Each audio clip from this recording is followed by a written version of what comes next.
Hey everybody, welcome back. Today we're taking another look at my saltwater fish tank. It's getting a lot better. You know, I've been battling this cyanobacteria for about 2 months now.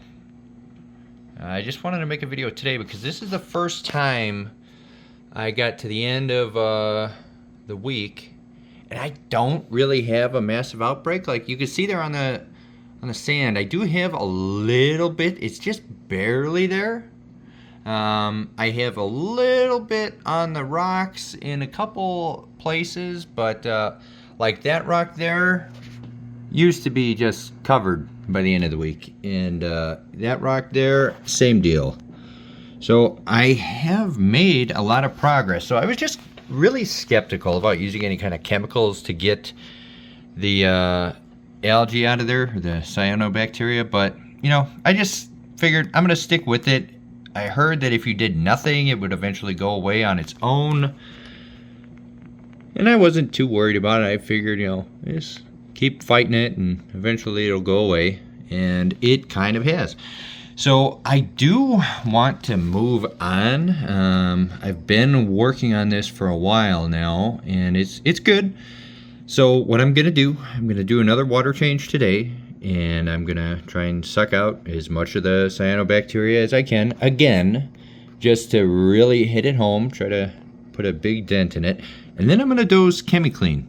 I was avoiding it for a long time. I've watched a lot of videos, I've done some research, and apparently it's not that harmful to the tank, and it sounds like it'll be fine. I have a bubbler ready. I'm gonna put it in the tank just to kind of help, but yeah, that's what I'm gonna do. I'm gonna do a water change again today, get a little bit more of this out, and then I'm gonna go ahead and dose the Chemiclean. So I'm gonna let that sit in the tank for about 3 days, and after that, hopefully we are gonna be totally cleared from any cyanobacteria in the tank.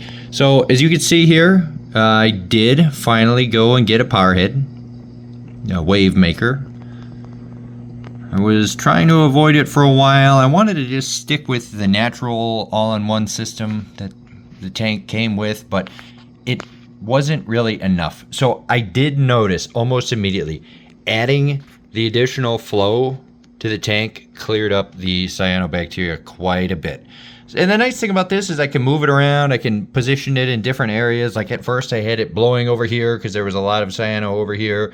Then I had it blowing over here because this area was growing a lot. And you know, now it's kind of going away. So that was really good. And I plan on getting a second one. I know usually they say like 2 is good. So I probably will do that. I'll put maybe like 1 there and 1 there. And that definitely is the way to go, but I'm trying not to rush into buying stuff just randomly. So one's working for now.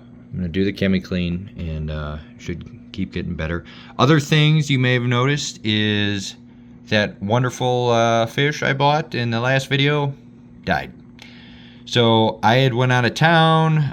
He seemed like he was doing okay, and I was texting my dad. He was watching after the tank, and it was good. Day 1, fine. Day 2, fine. And then day 3, he found him on the sand getting eaten by the hermit crabs. So that was kind of a bummer. I did take him out.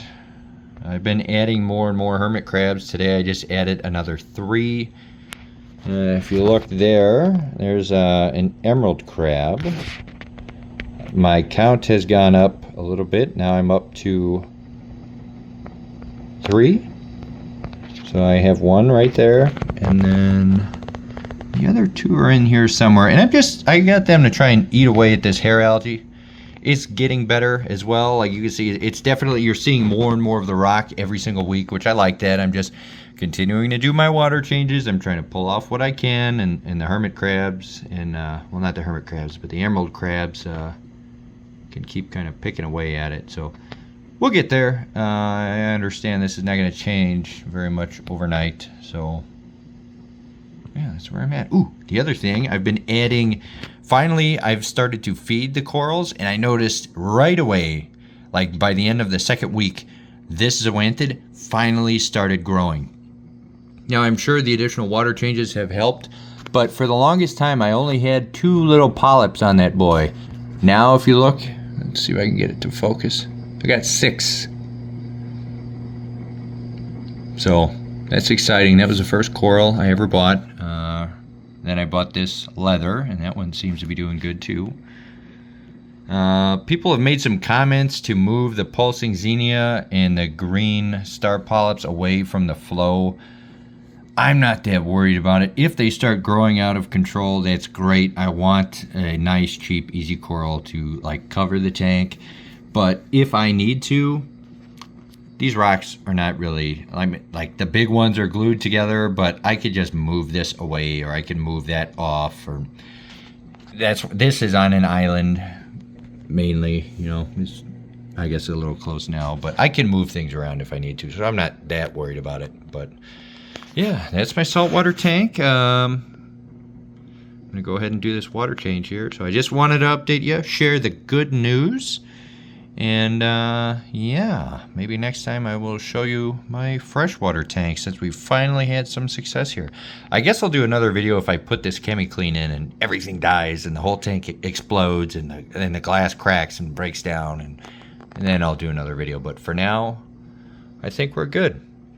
Thank you for the advice. The power head really did the trick. The wave maker, sorry. All right, goodbye.